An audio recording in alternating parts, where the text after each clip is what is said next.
Сәлеметсіңдер ме балалар? Алматы облысы Панфилов ауданы Шоқан Уәлиханов атындағы орта мектептің бастауыш сынып мұғалімі Нұрмұханова Алтуар Бекарысқызы. Бүгін сендермен қазақ тілі пәнінен 1-98 аптаның 4-ші сабағымен таныс боламыз. Олай болса балалар, мына суретке назар аударып көрейік. Сағат нені білдіреді? Күннің шығуы, күннің батуы. Яғни бұның барлығы уақытты білдіреді екен. Ендеше уақыт есебі тақырыбындағы мәтінді тыңдап көрейік. Bir сабақта мұғалім, міне қазір көктем, күн ұзарып, түн қысқарып келеді. Енді 1 айдан соң, яғни жаз кезінде күн 1 сағатқа ұзарады дейді. 1 ай өтеді. Сабақта жыл мезгілдері туралы әңгіме болады.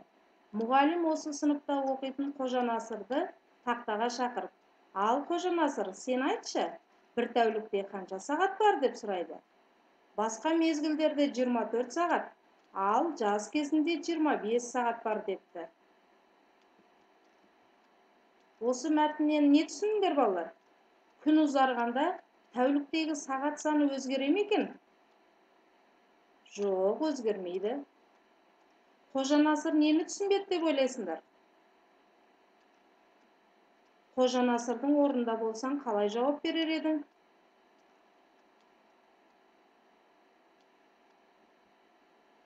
Күн ұзарып, түн қысқарып деген сөздің мағынасын түсіндік па балалар? Ендеше бүгінгі біздің сабағымыздың тақырыбы тура және ауыспалы мағыналы сөздер болып табылады екен. Сабағымыздың мақсаты тура және ауыспалы мағыналы сөздердің мағынасын ажырату, сөйлемдер құрастыру.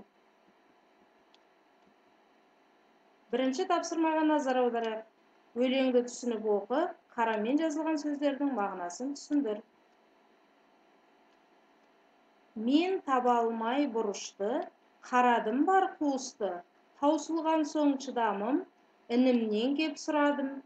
Мен іздесем бұрышты, көрсетті ау, ол бұрышты. Осы жерде қарамен жазылған сөздерге мұқият боламыз балалар. Мағынасын түсінеміз. Бұрыш сөзі көкөніс екенін білдіреді. Және математикалық фигура тік бұрыш, доғал бұрыш, сүйір бұрыш болып табылады екен. Келесі тапсырмаға назар аударайық. Берілген сөздерді тура және ауыспалы мағынада қолдануға мысал келтіріңдер. Тіл, терең, бет, жылы, көз. Осы тапсырмадан туындайтын дескрипторларымыз берілген сөздердің мағынасын түсіндіреміз, сөздерді тура мағынада қолдануға мысал келтіру, ауыспалы мағыналы сөздерді анықтаймыз.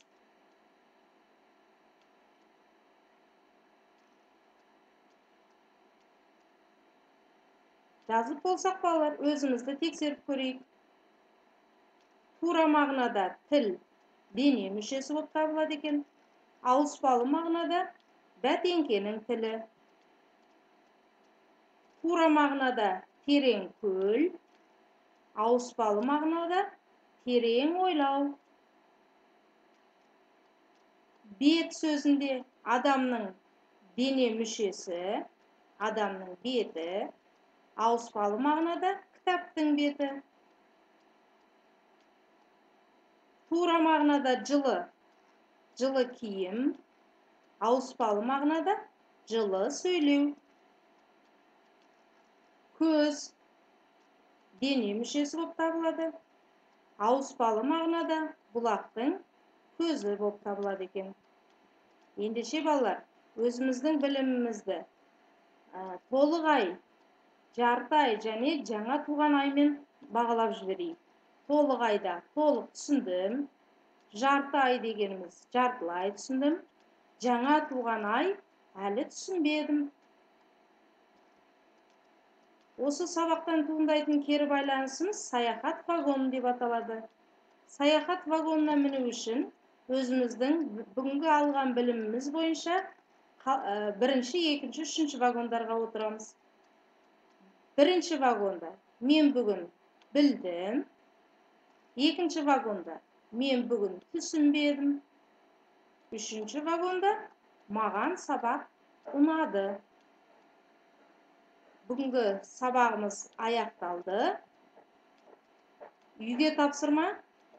Suratda ko'rsatilgan 12 harfdan 21 so'z chiqarib, ol uchun hech qanday harf taslamay, ret-retmen o'qiyver, topgan so'zlaringni yaz, yazgan so'zlaringning ma'nosini tushundiringlar. Sağ bo'linglar bolalar.